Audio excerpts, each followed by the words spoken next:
Hi, welcome to Music City Online. Tonight we are blessed to have the lovely and talented Karen Waldrup. Hi, everyone. Her last single was released through Sony Red.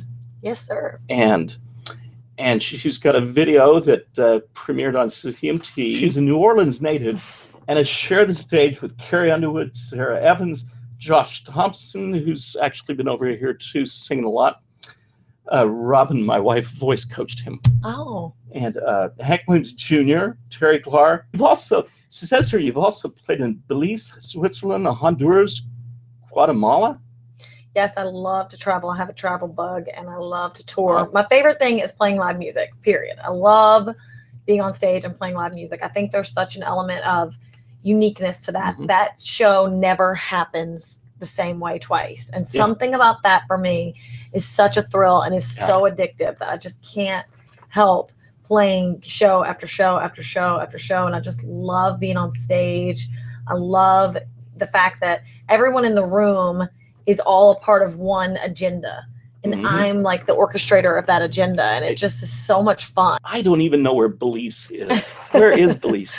Well, I love to travel, like I said. And so a lot of times I'll just fall in love with a certain country, or that country will call me there for a gig or something like that. And I'll just fall in love with that country over the internet, looking at photos and stuff. And so I just contact different organizations that may be nonprofits or people that might need music for an event or something. And so I go and I play live music, and usually they put me up in the country and we just have a big time and raise money and play country music. And so Belize is actually in Central America, right below Mexico in the Yucatan Peninsula. And it's right by Guatemala and Costa Rica. And I bet it's beautiful. Oh, it's so great. I love Central America. Wow. Yeah. I speak poquito español. Very really? little. Very little. Cool. Not much. So, and your last single, Sharing the Night Together, you also had the music video premiered on CMT. Yes, that was awesome. Having worked in the studio with you, I'm totally blown away by you have a great work ethic and great artistry and skill in the studio. You're like an anti-diva. You're just, you know, I mean, that's really, well, I don't want to say it's rare, but it's wonderful, you know, to work with people like that, because you've got an amazing voice, but it doesn't go to your head. You actually enjoy just singing and doing a good job, and you're wonderful to work with. Terrific. So something else, you've got a great name, and this is what I mean by this. Check this out. My name. Look, if you go to Google Images and put in Karen Waldrup, you're the only person there. Isn't that great? It is, because if you put in Gary Earl, you'll get 3 convicts. Yeah. And me. You know, I've never even thought of that. And look at you. I mean, this is like bang, you and great. And that's a great, looking at that is really interesting, because I've never pulled that up before, but that is a really interesting snapshot of the last 5 years of my life right there. See, this is what I'm talking about. She doesn't even have an ego. You look this good and sound this good. Ego. You don't even have an ego. It's like amazing. So, okay, let's play a little bit of your, and there's your website. We can. Now this is nice. We have access to all this. Yeah, there we go.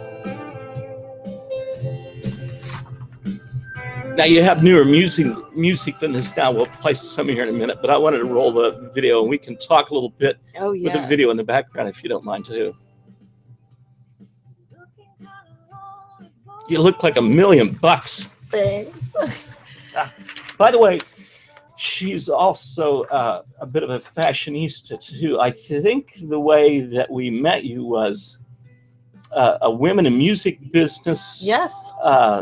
Event. What was it? You were like it was a fundraiser we were doing for the Women's Music Business Association. Yeah. And people brought clothing that they had, donated it, and then we turned around and sold it to our own members. A lot of the people that were in the organization came in, and we all hung out, just had a big time, and put outfits together. I get a text from my wife who says, "I'm going to be a while. I found this amazing person who knows about fashion and she's like dressing me and, you know, giving me all this awesome. great advice, and I'm getting all kinds of great stuff. And it was you. That's awesome. Yes, that's crazy. But we were just doing it to have fun. I mean, we were just literally having fun that day. It was really a good one. That's cool.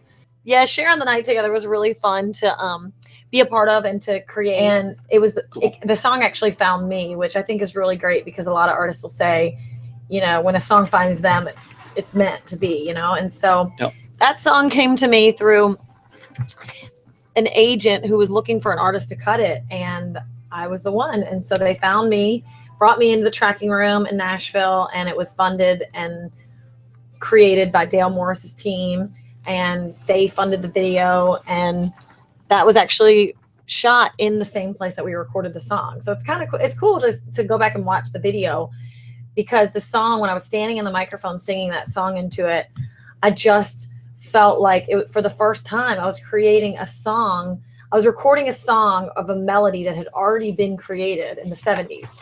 And I got to look into the camera, to look into the microphone and try my best to relate what the songwriters of Muscle Shoals, Alabama, Ava Aldridge and Eddie Struzik, wrote.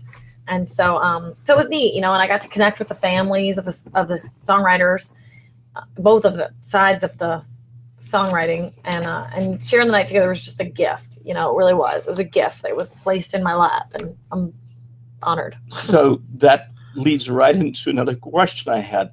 As an artist, what do you look for in a song? I know, you know, when you sit down to write, do you have direction, or do you just go by inspiration? Or if you were looking at songs that were pitched to you by outside writers, what are you looking for in a song? You know, I think the best answer to that, what do I look for in the song? I always think when I'm writing, what if we were in an arena? You know, what would this do if we were in an arena? Would it get people moving? Would it get people patting each other on the back? Would it get people fueled up? I really want to shoot for the stars, and I want to be playing in arenas. And so if I'm going to go for playing in arenas, I want to be writing the music that gets me the attention of the arena, you know, which is everybody's attention on the same page. Big power vocals, big power anthems.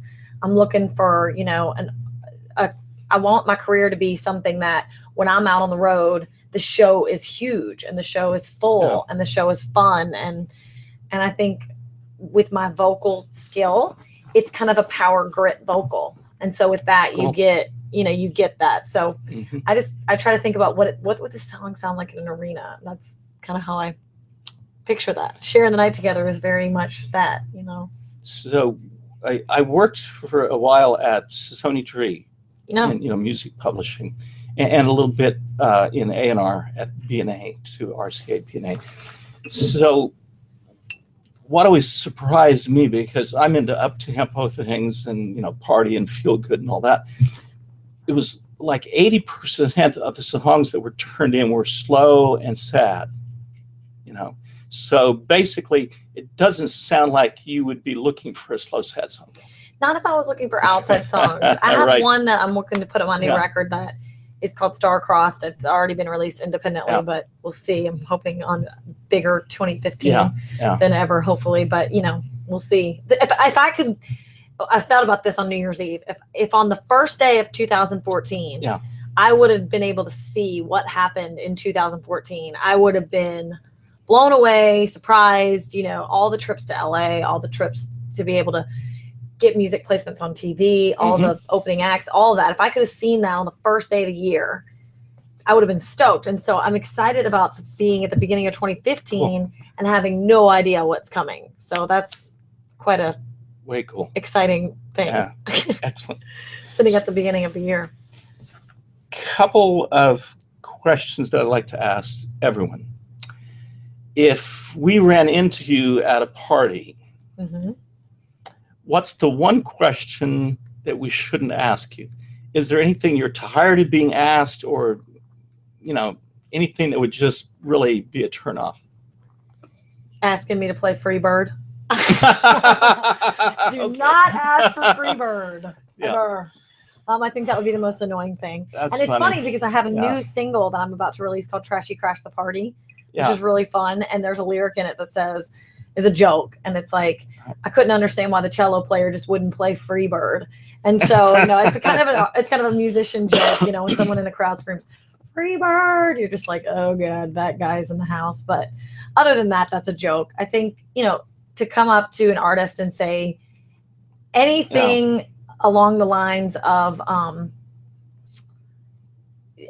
doubtfulness of where they are in their career, because, you know, any artist that's able to make a full-time living making music, in my opinion, has made it. Okay. The other question I like to ask people is, tell us something that we don't know. It can be about you or just, you know, hummingbirds, whatever. Sure. Well, I'm originally from New Orleans, Louisiana.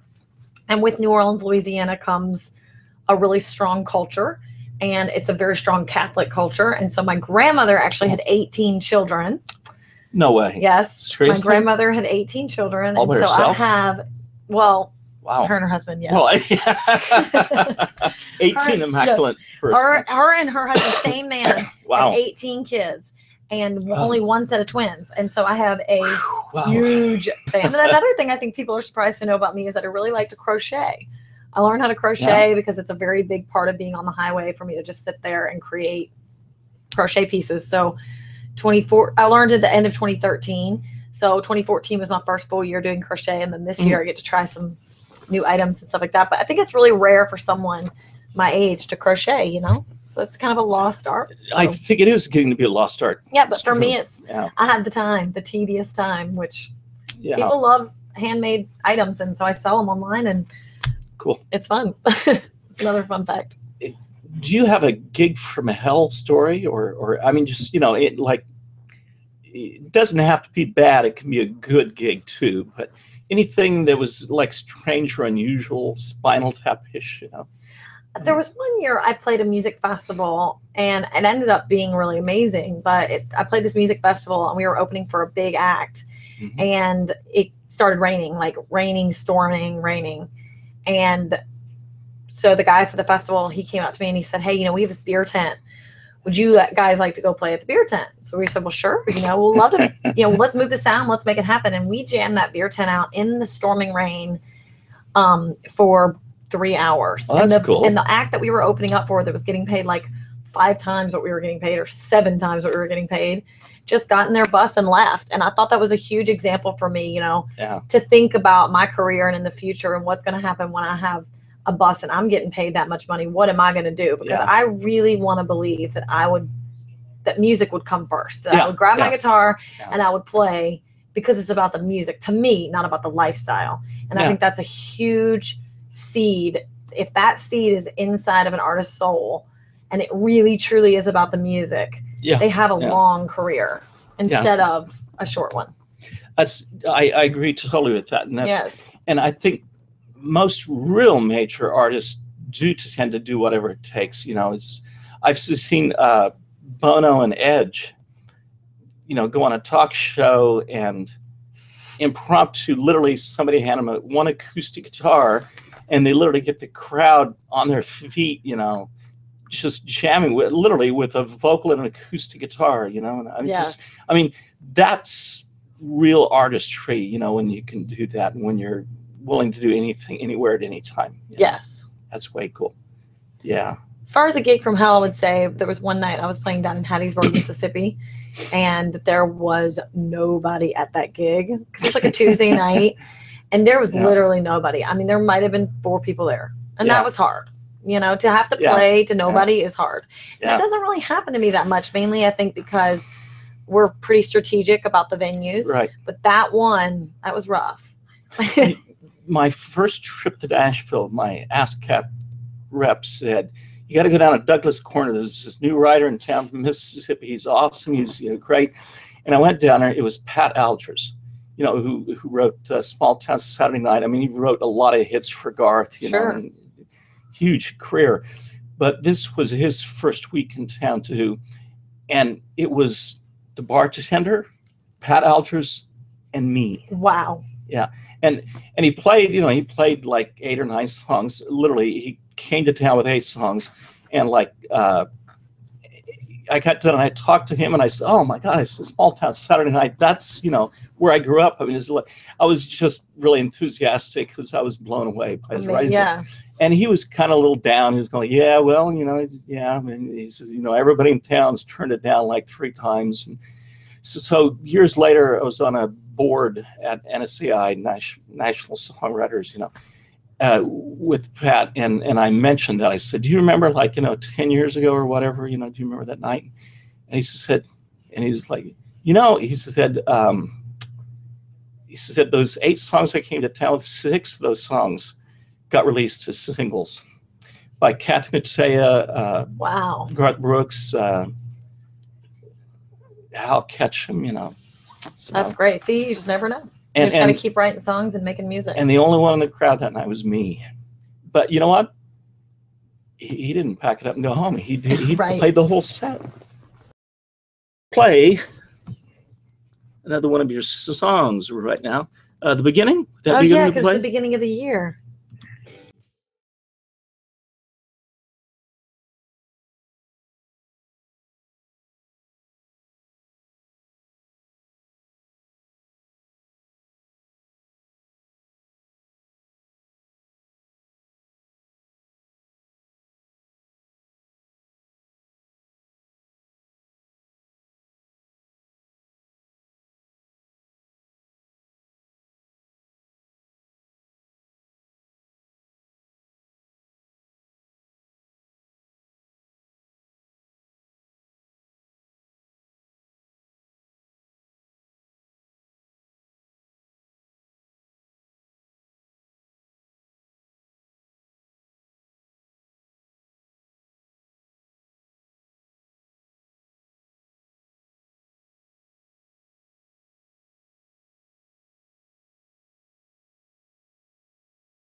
Who do you write this with? I wrote this one with a girl named Mel King, and she has actually done a lot of co-writing with me. She has some songs on my new record that's going to come out in 2015, and a lot of songs on my. And actually, her story is interesting because we're friends. She's just a friend, and she just happens to be a monster songwriter. So that's cool. Yeah, she doesn't really write with that many artists. She just writes with me and a few others. So cool. That's nice. Sure. I love it. It's got a great chorus too. You really get that out there. You've got a lot of soul in your voice. Thank you. It's cool. With it being the beginning of the year, I thought, you know, new beginnings. That's right.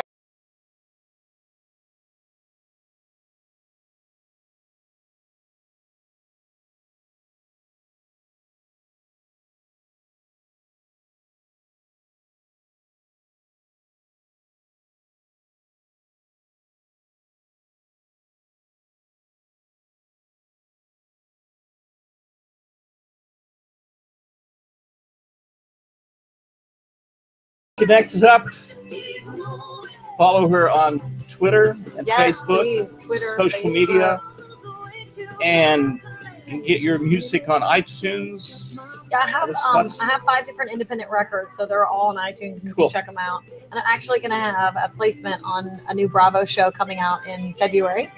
It's going to be called My Fab 40. Yeah, and so I'll be featured on that, and some of my songs will be on there, and I'll also be playing for the show. So you guys be checking that out. It's in February, and then it's out on the road a lot this year. The one with Jewel was back in 2011. It was a songwriter show.